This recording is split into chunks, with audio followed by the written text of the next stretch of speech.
I apologize to Laker Nation. Y'all are serious contenders. If they don't make mistakes, they're going to get good shots. The Lakers are not full strength. Charles Barkley did not just roast the Lakers, he basically said the quiet part out loud. The Lakers can sell history, they can sell purple and gold nostalgia, they can sell LeBron James being LeBron James, and they can sell the idea of Luka Doncic carrying the next era. But what they cannot sell anymore is confusion as a championship plan. And that is why Barkley's comments hit so hard, because he was not just joking for television. He was pointing at the mess and saying, this is not a serious contender. This is a franchise stuck between honoring the past and building the future. And when Barkley talks about LeBron, it always becomes bigger than one Lakers season. Because with LeBron, every roster decision turns into a legacy debate. Every playoff loss becomes part of the Jordan argument. Every failed trade, every coaching change, every supporting cast question suddenly gets attached to his name. Barkley understands that, and that is why his latest shot landed with so much force. He was not saying LeBron cannot play anymore, he was saying the Lakers are no longer built around his timeline, and pretending otherwise only makes the chaos louder. The event started with Barkley looking at the Lakers' situation and basically saying LeBron staying in Los Angeles does not help anybody. In his view, the West is too loaded, the Lakers are not close enough, and the franchise has already made its real decision by bringing in Luka Doncic. That is the part that changes everything, because the moment Luka arrived, the Lakers were no longer just LeBron's team trying to squeeze one more title out of his final years. They became a team trying to build around a younger superstar while still carrying the weight, salary, attention, and expectations that come with LeBron James. It's always somebody else's fault, and it bothers me. Listen, you don't always blame other people for your shortcomings. And Barkley's point was simple but brutal. LeBron is not getting younger. The Lakers are not suddenly becoming deeper by emotion alone, and Luka is not the kind of player you trade for just to make him second in line. You do not bring in a franchise player like that and then act like the old power structure still runs everything the same way. Barkley basically looked at the situation and said, pick a direction. Either this is Luka's team now, or the Lakers are going to waste another season trying to make two timelines work at the same time. That is where the numbers make this even more interesting. The Lakers were not a bad regular season team. They won 53 games, finished near the top of the West, and still had enough star power to make people pay attention every night. LeBron, even at 41, still averaged over 20 points, 6 rebounds, and 7 assists. Those are not washed numbers. Those are still high-level numbers from a player who has been in the league longer than some current players have been alive.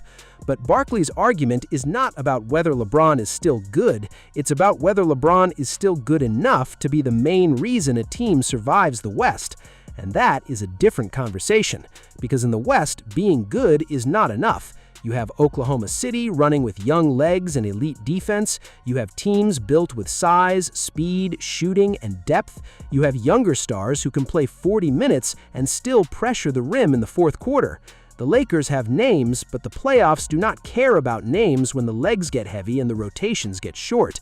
That is exactly why Barkley's roast sounded harsh but not random. He watched the Lakers get exposed in the same areas people had warned about all season. LeBron is wearing down. Let me tell you that. LeBron's wearing down.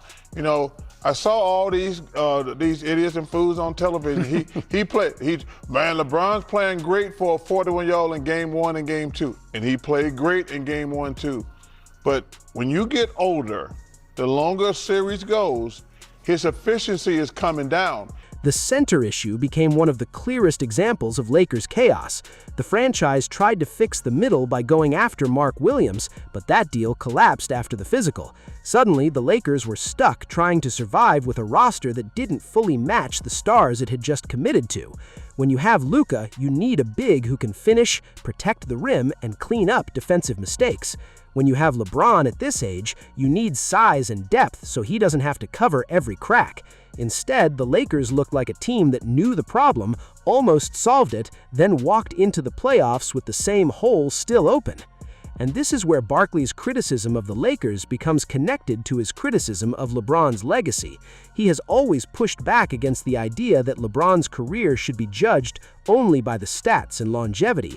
Barkley has often leaned toward Michael Jordan and Kobe Bryant in legacy debates, because in his mind, LeBron's team-building era comes with questions. He has looked at the super teams, the movement from city to city, and the constant pressure on front offices, and said that has to be part of the discussion too. So when the Lakers look chaotic, Barkley sees another chapter in that same story. To Barkley, this is not just LeBron needs more help. He's heard that line for years. Cleveland needed more help, Miami was built with help, Cleveland got help again, the Lakers traded for Anthony Davis and won a title. Then the Lakers kept reshuffling, changing pieces, changing coaches, changing the conversation every year. And now, after another pivot, Luka is in the building. So Barkley's message cuts deep because it challenges the entire LeBron defense. At some point, if every situation needs another move, another star, another adjustment, another excuse, then critics will ask whether that becomes part of the legacy too. And the Lakers proved to what I keep saying, the Lakers stink, plain and simple. We have to talk about them because the media is infatuated with the Lakers. But to be fair, LeBron's side of the debate is powerful. He has played at an elite level for more than 2 decades. He has won championships with 3 franchises. He became the all-time scoring leader while also being one of the greatest passers ever. He has carried weak teams, controlled playoff series, and stayed relevant across different eras of basketball. Most players decline quietly. LeBron has declined into still being better than most starters in the league. That is why Barkley's shots always create fire, because even when the criticism has a point, it is being aimed at a player whose career is almost impossible to compare. Still, Barkley is not attacking the full career, he is attacking the current reality. And the current reality is that the Lakers cannot keep acting like LeBron's presence alone makes them a real title threat. That used to be enough to scare teams. 10 years ago, if LeBron had another star beside him, the whole conference had to pay attention. But now, the question is not whether LeBron can give you a great game, the question is whether he can give you 4 rounds of championship basketball while carrying a roster that still has holes. Barkley is basically saying the answer is no. Here's the part nobody is talking about. Luka's arrival did not just give the Lakers a future, it exposed the uncomfortable truth about their present. If Luka is the future, then everything has to be built around him. The pace, the spacing, the center, the defensive pieces, the salary decisions, the late-game offense, all of it has to fit Luka's prime. But if LeBron is still treated like the main character, then the Lakers are stuck trying to serve 2 different basketball realities. One is about maximizing a 26-year-old superstar, the other is about respecting a 41-year-old legend. That sounds beautiful for headlines, but messy on the court. In the first half. Yeah, you would think with the veterans they have on this team, you know, LeBron is smart, and a game of this magnitude, that they would consciously say, hey, we need to take care of the ball, it's a closeout game. Careless pass right there by the King. And Barkley loves attacking messy basketball. That has always been his lane. He can joke, he can roast, he can exaggerate, but underneath the comedy, he usually targets something real. With the Lakers, the real target is identity. Are they a Luka team with LeBron as the veteran legend? Are they a LeBron team with Luka as the next face? Are they trying to win now, or are they trying to transition without hurting feelings? The problem is, the NBA does not reward emotional balance, it rewards clarity. The best teams know who they are. The Lakers too often look like they are trying to protect everyone's image at the same time. That is why the LeBron legacy angle gets dangerous, because Jordan's case is built around finality and dominance. 6 finals, 6 wins, no Game 7 in the finals, 1 franchise image in Chicago, and an aura that still controls basketball debates decades later. LeBron's case is built differently. It is built on longevity, all-around production, impossible consistency, and winning in multiple places. But the weakness critics attack is movement and roster control. Barkley knows that, so when he says the Lakers should turn it over to Luka, he is not just talking roster management, he is poking the old wound. Has LeBron's greatness always needed too much construction around it? Now, that may sound unfair, because every superstar needs help. Jordan had Scottie Pippen, Phil Jackson, Rod Menace, elite defenders, shooters, and a system. Kobe had Shaq, then Pau Gasol, then Phil Jackson again. No legend wins alone. But Barkley's argument is about perception. Jordan's teams felt like a dynasty built around one central force. Kobe's Lakers felt like a war of personality and skill, but still connected to one franchise mythology. LeBron's career feels more like chapters, and every chapter comes with a new front office pressure cooker. That does not erase his greatness, but it gives critics like Barkley a lane to question the way the greatness was built. At the beginning of the season, but they weren't no good. Do you think they're good now? I think they're solid. I don't think they're a contender. Okay. I don't think they're a contender. But solid from you is a major upgrade. Listen, man, they were awful. They were awful to start the season. They've been awful for the last 2 or 3 years, in fairness. And the Lakers are the perfect place for that debate to explode, because Los Angeles does not do quiet transitions. This is the franchise of Magic, Kareem, Shaq, Kobe, Wilt, West, and now LeBron. Every star who plays there gets measured against banners, not regular season numbers. So when LeBron puts up strong stats but the Lakers fall short, people don't say, great season for his age, they say, did they win? That is the burden of being in Los Angeles. Barkley understands that too. In LA, the standard is not survival. The standard is a parade. That is also why Luka changes the pressure. Luka is not just a talented teammate, he is a franchise reset button. He is young enough to build around for years and good enough to carry an offense right now. But Luka also comes with questions: conditioning, defense, late-game fatigue, leadership, and whether his style can win at the highest level.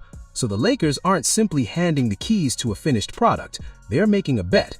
Barkley's roast hits both sides because he's basically saying, if Luka is the bet, then stop pretending LeBron is still the whole casino. And for LeBron, that creates a final career dilemma. Does he stay in LA and accept that the franchise is slowly becoming Luka's team? Does he chase one more ring somewhere else and risk giving critics another reason to say he always needed a new situation? Does he retire as a Laker even if the team is not a true contender? Every option affects the narrative. That is why Barkley saying LeBron should stay is bigger than just basketball advice. It forces LeBron fans and LeBron critics to ask what matters more now: loyalty, control, winning, or legacy protection. The wild part is that Barkley might be saying what the Lakers front office can't say publicly. They can't come out and say LeBron is no longer the centerpiece. They can't disrespect one of the biggest stars in league history. They can't make it sound like they are pushing him out, but their basketball decisions tell the story. Luka is the future. The roster has to be younger, more athletic, and more balanced. LeBron can still help, but the franchise cannot build every decision around squeezing one more miracle out of him. Barkley just said the uncomfortable version on television. And that is why this story will get views, because it's not just about Barkley being funny, it's about a real power shift. For years, LeBron has controlled the room wherever he played. In Cleveland, everything revolved around him. In Miami, even with Wade and Bosh, LeBron became the center. In his second Cleveland run, the franchise moved how he needed it to move. In Los Angeles, even with Anthony Davis, LeBron was still the biggest voice. But now, for the first time in a long time, there is another superstar whose timeline matters more than his. That is not disrespect. That is age, business, and reality arriving at the same time. And Barkley's legacy shot is effective because he's not saying LeBron failed as a player. He is saying the LeBron era in Los Angeles has not produced enough beyond the bubble championship to justify pretending everything is still fine. Lakers fans can defend that 2020 title, and they should, because every team played under the same conditions. But after that, the franchise has lived in drama. Injuries, trades, roster mistakes, playoff exits, coaching changes, and constant debates about help. Barkley looks at that and says at some point, the story cannot always be about what LeBron needs. At some point, the story has to be about what the Lakers are becoming. So the question becomes, was Barkley roasting or was he warning them? Because if the Lakers keep trying to balance nostalgia with reality, they may waste Luka's early years in Los Angeles. And if LeBron stays while the team quietly shifts away from him, the final chapter of his career could look awkward instead of powerful. Nobody wants to see one of the greatest players ever become a ceremonial piece on a team that is not close enough to win. But nobody wants to see the Lakers sabotage their future because they are afraid of having the hard conversation either. That is the tension Barkley created. He forced the Lakers, LeBron fans, and NBA media to stop hiding behind highlights. Yes, LeBron can still make incredible passes. Yes, he can still score 25 on the right night. Yes, he still brings attention, leadership, and global power. But championships are not built on respect alone. They are built on legs, defense, depth, chemistry, and timing. And right now, the timing of LeBron James and the timing of the Los Angeles Lakers may no longer match.